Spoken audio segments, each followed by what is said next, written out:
Section 14, 2B of the Nigerian Constitution states, the security and welfare of the people shall be the primary purpose of government. The spate of killings, violent killings across Nigeria in the past 6 months, and indeed the past 3 years, have been worrisome. In the first 6 months of this year alone, more than 5,000 Nigerians have been killed in violent attacks by persons or groups described in various places as armed pastoralists, rustlers, bandits, thugs, political opportunists, any name you want to give them, but Nigerians are dying. In some cases, these perpetrators have decimated entire communities and the few social infrastructure which these communities depend on, including schools, hospitals, and places of worship. In nearly all of these cases, there have been neither arrest nor diligent prosecution. More troubling has been the lack of urgency and proactiveness on the part of government to end these killings and bring perpetrators to book. While the killings have been particularly pronounced in the middle belt of Nigeria, no region of the country has been spared from the spate of insecurity. From Benue to Kaduna, to Ebonyi to Cross River, from Zamfara to Plateau to Adamawa. And their frequency has escalated from month to month. We as citizens are appalled by government's failure to diligently protect lives and property. From community to community, the narrative of organized criminal groups attacking unarmed, vulnerable citizens and taking over their homes and communities has persisted.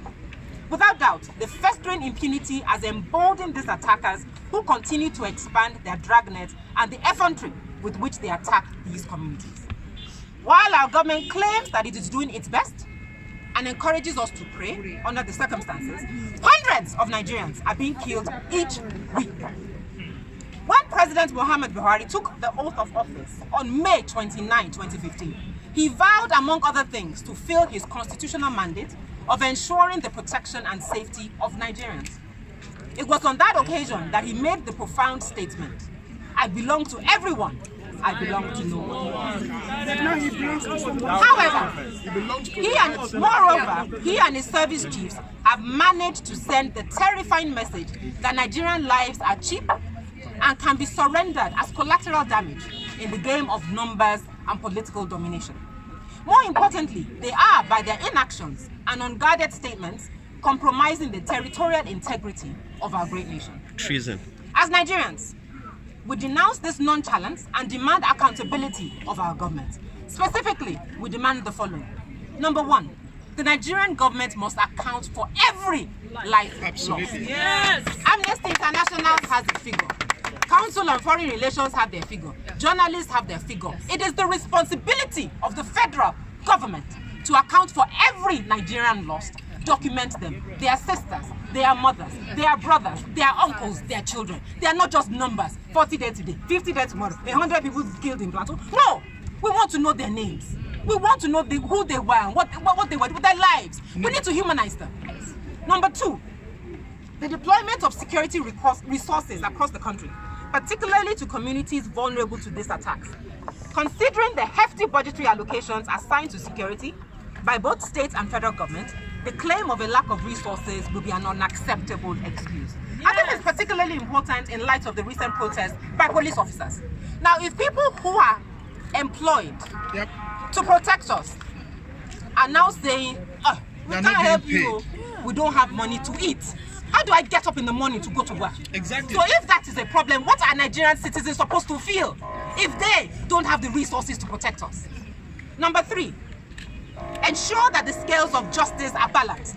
Not only must the flagrant impunity that has accompanied these killings and wanton destruction end, justice must be perceived by all right-thinking persons to be done. Absolutely. Number four, since the present crop of security service chiefs have failed their mandate, they must be immediately sacked. Drain the swamp. And replaced with competent Nigerians who are able to deliver security and peace with integrity across the country. Yes. Yes. And I say this with respect. The protest in Maiduguri, was it for me? No. Because if the people who are under you are protesting your leadership, that is an indictment on your leadership. So if you cannot lead the police force, your constituency, your comrades in arms, what is my own connection? How do I hope to get justice?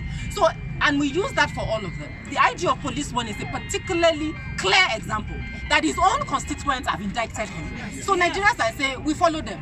Obviously, he cannot do this work. Please, let's find someone to do this work. Fire the IGP. We remind this administration that the highest office in our country, according to our constitution, is that of the citizen. The office of the citizen is the highest office in the land. The office of the president is the highest political office, but the office of the citizen is the highest office across board. Overall. Why? Because we employ him. And we employ every single one of you. So you are working for us. Please remember that when you bring guns and you'll be warned. Should the public officers who we have elected fail to protect us, we will not hesitate to replace them. And let me say this clearly. This is not about who voted for who. As long as you become president, I don't care who voted for you, who didn't vote for you. You are now the president of all Nigerians. And so when we say we will not hesitate, it's not a function of the fact that, and you want to frame it as they are the people who voted for Buhari. No, don't get it twisted. We are saying that as citizens, you are our president, and if you fail, the citizens will speak. May the souls of every Nigerian that has been lost to these violent killings rest in peace. Amen. Now, we did 1 minute of silence for all Nigerians lost in front of the senator. At this time, we're going to do another minute of silence, but for members of the security forces who have lost their lives in particular.